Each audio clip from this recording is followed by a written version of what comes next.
Pour les plus anciens d'entre vous, vous reconnaîtrez cet angle de vue. Donc comme montré précédemment, la boîte a été faite en impression 3D. Il faudra faire un petit trou à ce niveau-là pour le bouton.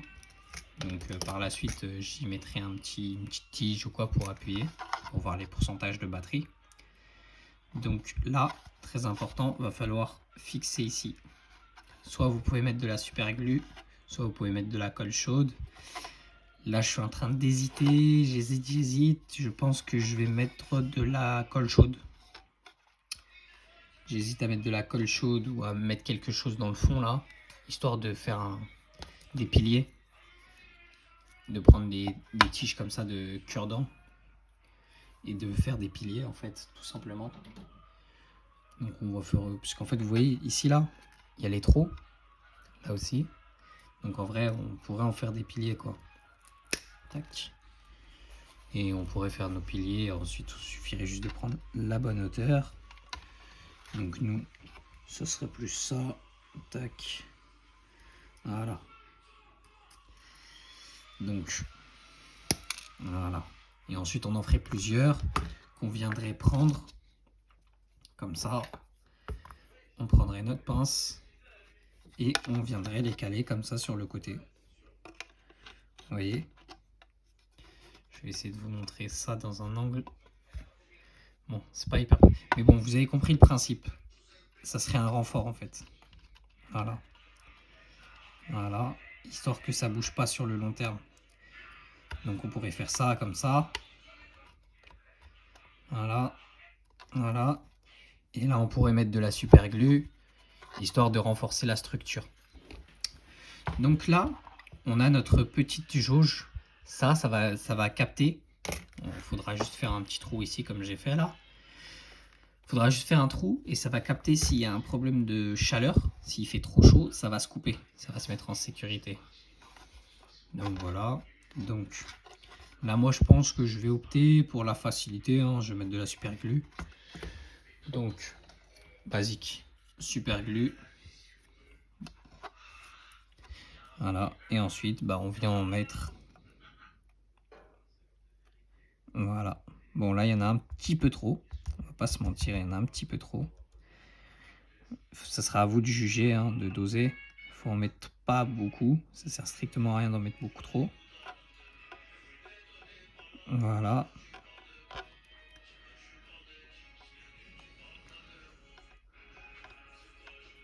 Voilà. Bon, après, moi, j'avoue, j'abuse un peu. Il n'y a pas le petit truc là. Ça aurait facilité grandement le...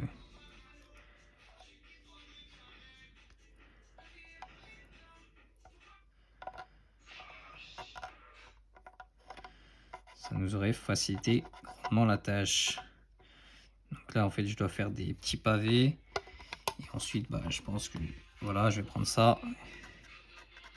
Et voilà. Et là, on vient vraiment prendre les extrémités au maximum. Bien frotter pour que ça s'incorpore bien correctement.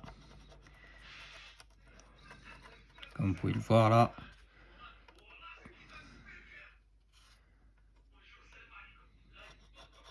Et on va faire la même chose ici. Voilà. Donc vous faites pareil que moi. Bon, après vous faites mieux que moi, puisque là je le fais un peu à la boucherie, mais bon. C'est pas le truc le plus propre que je suis en train de faire, mais bon. Après c'est ça, hein. C'est des projets DIY. Hein. C'est vraiment fait avec les moyens du bord. On n'est pas là pour faire de l'esthétique. On est là pour faire du fonctionnel. Voilà. Donc je pense que je vais aussi rajouter une petite barre de ce côté, histoire que ça vienne renforcer la structure. Donc pareil, hein. Ça on le garde de côté. On va utiliser celle-ci. On se positionne comme ça. Tac. On vient s'ajuster. Là on va être un tout petit peu plus bas, mais c'est pas grave. En soi, ça nous dérange pas. Voilà.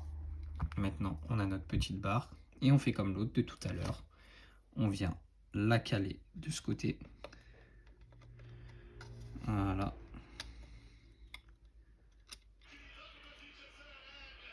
Comme vous pouvez le voir, elle est trop courte. C'est pas grave. Ouais, elle est beaucoup trop courte.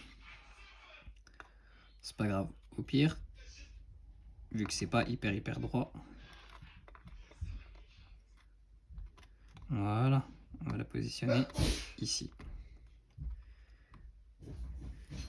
Donc ça nous fait comme ça. Donc pareil que tout à l'heure, super glue, on en met un petit peu. On n'hésite pas à doser au niveau des pieds. Ça va être vraiment là la structure où il faut renforcer au maximum. Et après on vient, on en prend et on en pose un peu.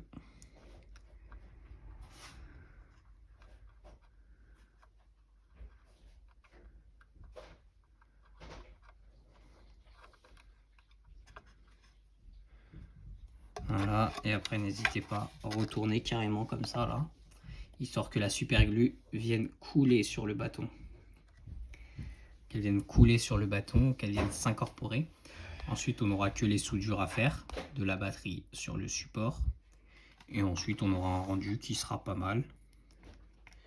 Donc voilà, là on a encore un peu de super glue qui n'a pas encore séché.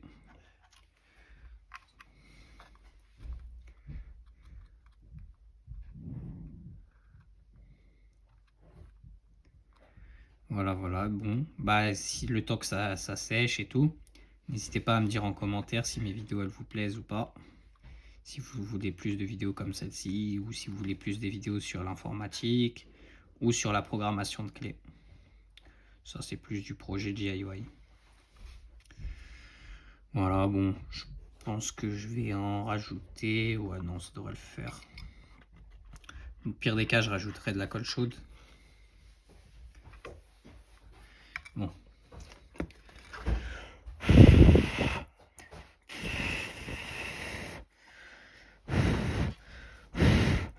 Pour les anciens qui connaissent, hein, on souffle. Bon, on met la super glue de côté. On vient prendre notre batterie. Le plus, le moins. Voilà. Donc, on vient positionner notre batterie. On fait attention à pas tout décaler.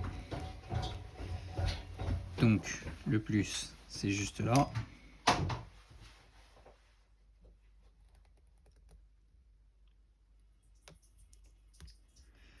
Voilà, et le moins, c'est juste là.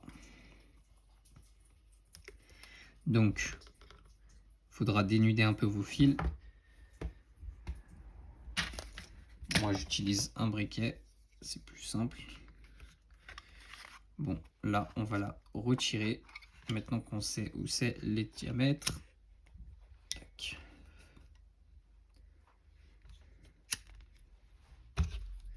Voilà.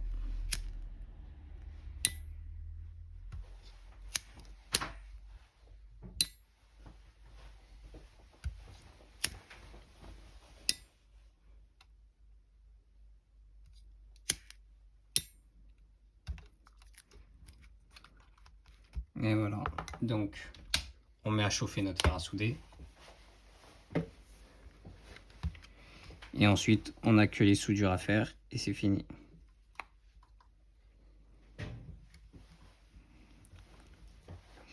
Voilà. Là, on aura notre soudure comme ça.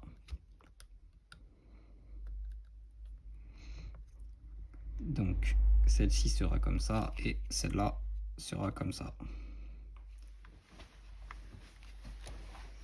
Ah, donc là, on a fait au moins 95% du projet.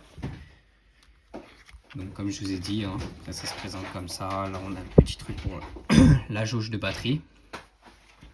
Et ensuite, c'est comme ça. Donc, je vous ferai une petite vidéo du résultat final dans 2 minutes. Juste le temps que le fer à souder chauffe. Donc, moi, j'utilise souvent du flux. Ça permet de fluidifier les soudures. Voilà, je le mets sur les parties à souder et sur les câbles.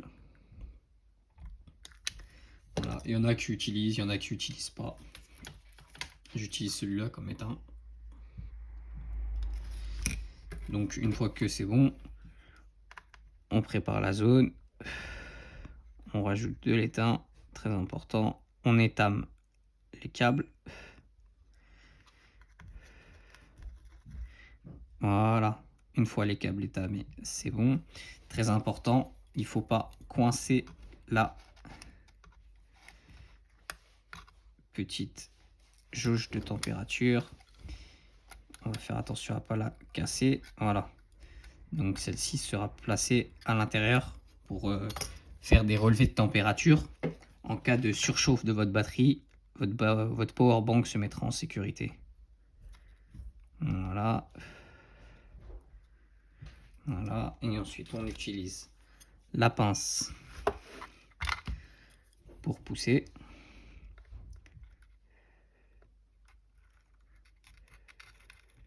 Et voilà. Donc là, c'est soudé. Comment on peut faire pour tester? Et bien tout simplement, on appuie là et voilà. Là, c'est chargé à 100%. Donc, c'est opérationnel. Donc là, il y a juste après ça qu'on va cacher ici. C'est vraiment une protection. En cas de surchauffe, tout se coupera, ça se mettra en sécurité. Donc voilà. Hop, on va juste réappuyer pour que ça s'éteigne.